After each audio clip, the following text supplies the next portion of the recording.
সময়ের সাথে সাথে মানুষ 5টি বিষয় উপলব্ধি করতে পারে। নাম্বার 1, বন্ধুত্ব কখনো চিরস্থায়ী হয় না।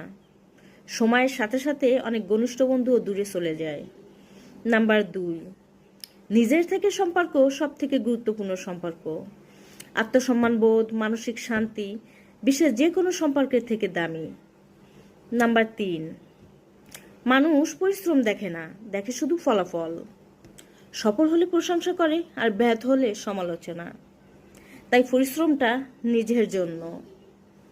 নাম্বার 4, হৃদয়ভঙ্গ আর ব্যর্থতা জীবনেরই অংশ। তাই এগুলোকে এড়িয়ে না চলে শেখার সুযোগ হিসেবে ভাবুন। নাম্বার 5, নিজের বাড়ির থেকে শান্তি আর কোথাও পাবে না। বিশ্বের যে কোনো প্রান্তে যান না কেন, নিজের ঘরে এসে যে শান্তি পাবেন তা অন্য কোনো কোথাও পাবেন না। এই 5টি বিষয় আপনাদের সাথে মিলে গেল কিনা প্লিজ কমেন্টে এসে বলে যাবেন।